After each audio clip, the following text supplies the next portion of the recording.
Yeah. Hello everyone. Welcome to today's video. This is Shanmugaraj. As I mentioned earlier, I'm planning to create a lot of useful videos, in the areas of project management, agile, and leadership areas, as well as in artificial intelligence, machine learning and data science. Today's video, we're going to talk about Agile Manifesto, the values and principles of Agile Manifesto. This is one of the videos from Agile series. Okay, let's get into the first slide of this video. Let's understand who has created Agile Manifesto and when it was created. Agile Manifesto was created in 2001. So there are a group of 17 developers or thought leaders, include someone like Ken Buck, Watt Cunningham, and Alistair Cockburn and Ken and Jeff. They get together, they met in Oregon, and then later in 2001 they met in Snowbird Ski Resort. In the second meeting where the Agile Manifesto and the 12 principles were formally written, right? So what they're trying to say, what they're trying to cover in Manifesto is that, as if they said, we are uncovering better ways of developing software, right? There are a number of ways you can develop a software. These people get together and figure out what are the areas of improvement, what are the challenges they're going through, why software development fails in multiple times, multiple areas. They figured out some better ways of developing software, and the better ways is being explained in terms of values and principles. So let's get into that. What are the values given in Agile Manifesto? Before getting into that four values, let's understand the statement written below. That is, while there is a value in the items on the right side, they're talking about something like this: processes and tools, comprehensive documentation, contract negotiation, and following the plan. So they are valuing that the items are right, has a good value in it by itself. But what they value is we value the items on the left more. So what they mean here is give more importance to the areas which is in the left compared to areas in the right. Let's go one by one. The first one, they're talking about individuals' interactions over processes and tools. You might have a number of processes, you might have very good tools to do that.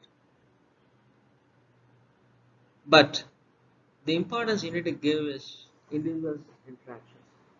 After all, we build software with humans, like a lot of developers, testing folks, business analysts, right? So individuals, they refer, every stakeholders, customers, including customers, sponsors, executive leadership, the interactions, right? The interaction between the customer and the development team, interaction between the customer and the product owner, interaction between the product owner and development team, interaction between the scrum master and product owner, interaction between the scrum master and development team.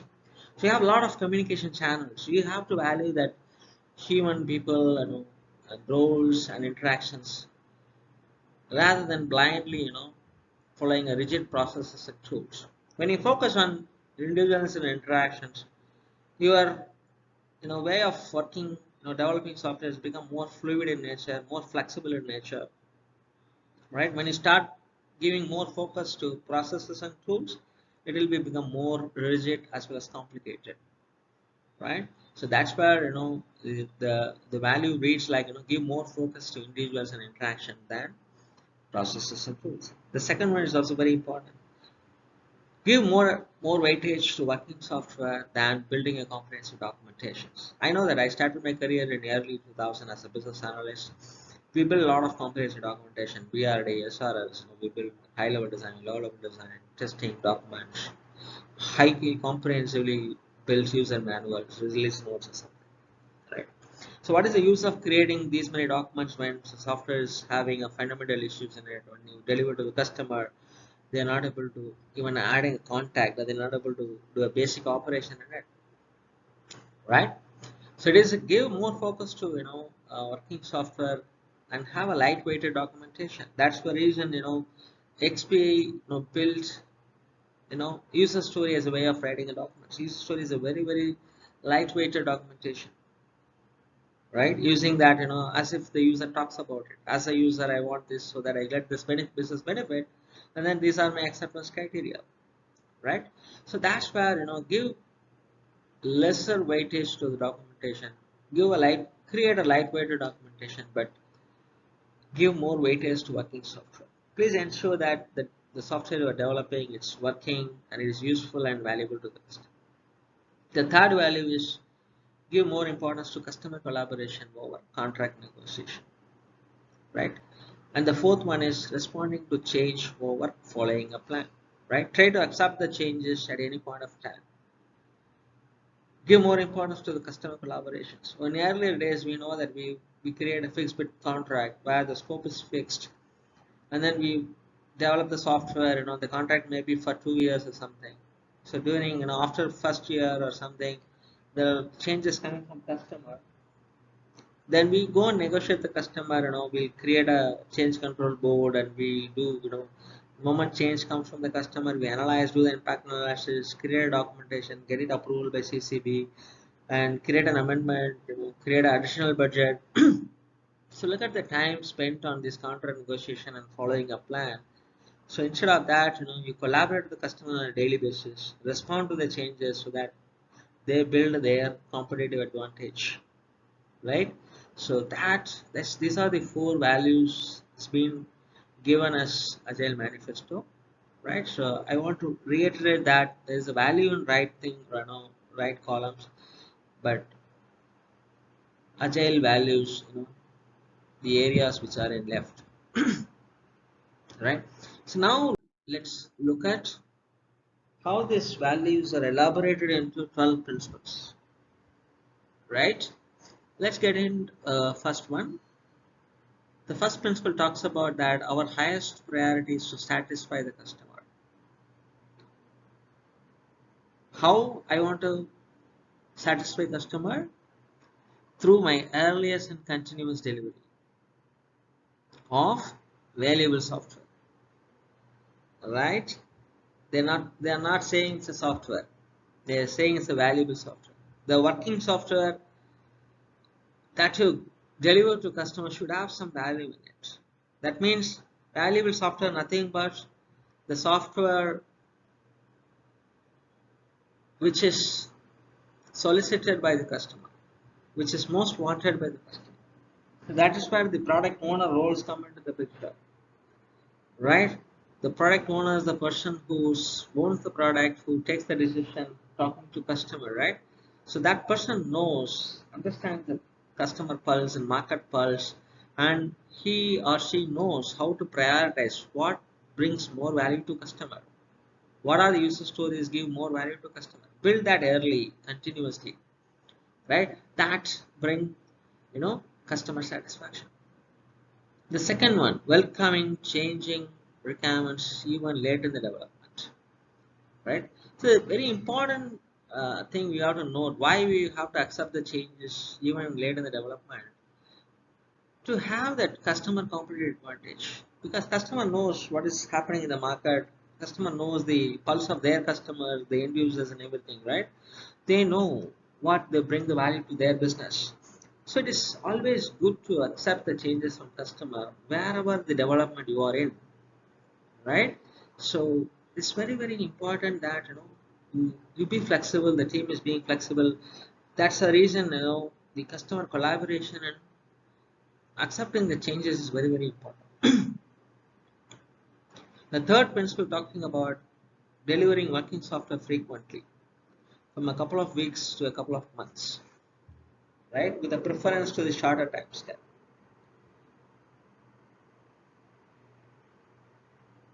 You can have an iteration or sprint length of 2 weeks or 4 weeks. It does not matter actually. But maintaining that constant pace, maintaining that delivering working software and frequently. If the team is capable of frequently delivering software, in every 2 weeks, go for it. If the team is comfortable delivering working software frequently, as in a month or a couple of months, go for it. but give preference to the shorter time scale. Why they are talking about shorter time scale? The reason is that's where you meet with a customer very frequently. Frequent software delivery helps you get the feedback from the customer frequently. Then that ensures that you are building a right product at right time. It gives a lot of information to you that it's a project is going to fail or not. It's going to give a lot of information that you are building a right software or not. Right? So early you deliver, then you get the feedback from customer, try to change, try to inspect and adopt and change. Right? That's how it works. That's how Agile works. Business people and developers must work together on a daily basis. Right? That's where the customer collaboration comes. Business people and developers must work together regularly. Right? So that's where the individual's interactions also come into picture. So the developer should talk to the business people directly. Right? You have a wonderful person like product owners, but developer also should be allowed to talk to business people directly. Developer also will be allowed to talk to customer directly. They must work together daily basis, right? To understand that they may not be solely aligned on only on product owner or something, but they have to have an interaction with different levels of people like business executive leadership or end users. They should be able to work with them on a daily basis. Right? The fifth principle talks about build products or projects around motivated individuals. So it's more of leadership area, right? Give them the environment and support they need, right? So the executive leadership or anyone like project manager, delivery manager, or program manager, or anybody like delivery director, presidents, vice presidents, right? They should give them or help them building a right set of environment and support. Right? That's where you build the trust. Moment you build the trust, you will have build projects around motivated individuals. So try to believe and try to have a hiring mechanism, in which you recruit a right set of people, right set of skill set, help them and create a good environment support. Right? That builds motivated individuals, because Agile believes that good architectures and good design comes from the self-organizing team. So the trust and the building and motivated individuals is very important to have a self-organizing team. That's a founding block of self-organizing team. Right? The sixth principle talks about the communication. The most efficient and effective method of communicating or conveying information is the face-to-face conversation. Right? You can have number of ways, writing an email or writing sending a formal communication, right? But the best and effective way of conversing with the development team and outside the development team is the face-to-face conversation. So that's where we recommend co-location, right? Co-locate the customer and development team, scrum master and product owner. Try to co-locate them, try to understand each one very better. Right? Face-to-face conversation helps to understand the non-verbal communication as well. What is an emotion going behind the customer? How important the each epic or stories. So that face-to-face conversation gives a lot of non-verbal clues to the people, right? So the developer will understand customer, the customer will understand developer, right? So all these things are good things are happening. The seventh one is very important, is the working software is a primary measure of progress. Okay, so they're using the word primary. There may be number of measures for progress, like there is something like velocity, there's something like sprint goal, achievement, percentage of achievement. There are a number of say that whether you are within the budget or within the schedule or something. So there are a number of measures of progress, right? But what is primary measure of progress is working software. Right? So whether your project is progressing within the budget or within the schedule does not guarantee you that you are building a right product. Whether you're building a right working software. Okay, in a regular waterfall method, you may be on schedule, building a right set of documentation, design documentations, and everything. But it does not guarantee you that the project is going to be successful. What is the guarantee of success of the project is building a working software, right? That's very important. That's where you are bringing value to customer. That's where you are adding a lot of customer satisfaction. That's where your NPS, Net Promoter Score, were increasing, right? The eighth principle talks about agile processes promote sustainable development and to maintain a constant pace indefinitely, right? So what is recommended is that try to build a team. You know, it can be constant as well. In a today's context, you may not see with a lot of hydration in hand, you may not have a constant team with you, but it's better to have a constant team to maintain a constant pace and sustainable development, right? So that's where the rhythm builds actually. The sponsors and developers and users interact, collaborate in each other, right? And maintain a constant pace and sustainable development. See, if there is a project going through that, for 5 years, and the customer knows that, what a team can commit and what they can deliver, right? It encourages, developing sustainably and delivering on a constant pace. It increases the predictability. It increases the trustworthiness. It builds trust by itself, right? So maintain a good team with the motivated people and maintain a constant pace and a sustainable development. You don't need to be super fast or something, but try to maintain a constant pace, right? The ninth one is continuous attention to technical excellence and good design enhances agility, right? So this is where a lot of values are coming from XP actually.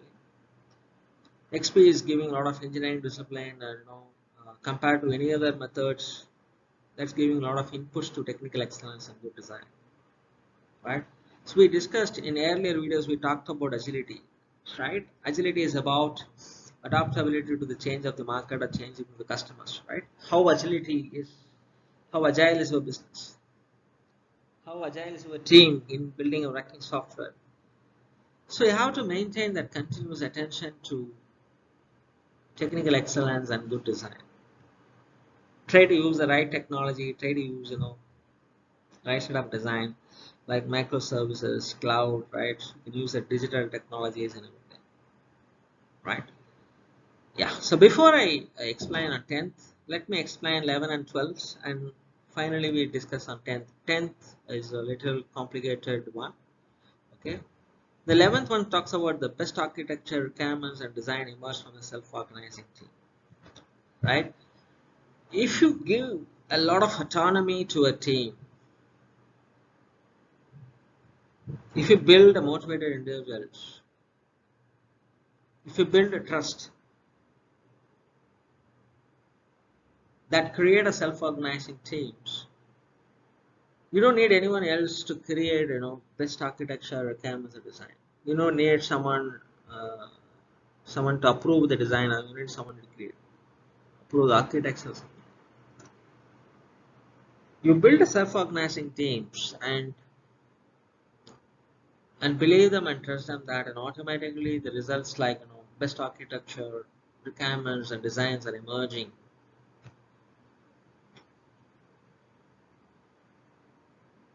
Believe them and trust them and give more autonomy,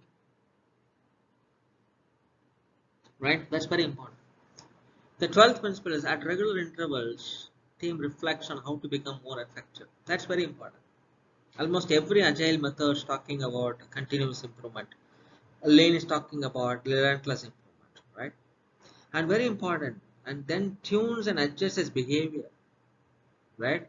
In earlier slides we talked about, in earlier videos we talked about, agile is more about behavior and mindset. All these values and principles talks about more in terms of mindset and behaviors only, They never talk about rigidness of a process or something, right? At regular intervals, team reflects. Reflects means they get together and understand what went wrong and what went right. There are a number of ways you can reflect. One way is using sprint demos, right? Giving a demo to customer, right? The customer reflects, the team reflects how the product works. Similarly, sprint retrospective or agile retrospectives, where team talks about the process, understand what is going well, what is going wrong, and what are the improvement areas to be identified. How we adjust each other, how do we respect each other, what are the behavioral patterns we have to change, right? So it's very, very important that you continuously improve. If at all you want to maintain a constant pace and sustainable development, continuously improving is very important thing you have to do it, right? So let's get into the 10th principle, the simplicity, the art of maximizing the amount of work not done is essential. So you need to read like this: simplicity is essential. What they mean by simplicity is art of maximizing the amount of work not done. That is called simplicity, and that is very essential. I will explain you with a simple pie chart. I think we have discussed in one of my earlier videos. If you look at this pie chart talks about features used in any application or a product. What it says that only 20% of the features are often used by customer, and the 50% of the features are never used, hardly ever used by customer, right? So what they mean by simplicity is art of maximizing the amount of work not done, right? So if you maximize this 50% of it, if you try to maximize that, what are the features customer never wanted it, or what are the features customer is hardly going to use it, you try to maximize the red areas, you'll automatically get into green areas. That's why the simplicity is essential. Try to build a simple product which is often used by customer. Try to build a product with the features in it which are often used by customers. Try to identify that, try to have a lot of conversation with the customer, try to have interaction with many people, right? Try to understand is really going to be useful to the customer. Try to maximize these red color areas. That brings simplicity, and simplicity is essential, right? So with that, we have come to a conclusion of this video, right? Hope you enjoyed that, my interpretation of Agile Manifesto values and principles. So we'll continue to listen other areas as well. I'll continue to produce videos on Agile as well as project management and other leadership areas. So please give your suggestions in comments, and what are the other videos we're looking at, and I'll try to build those videos. Okay, so thank you very much. Have a nice day. Bye bye.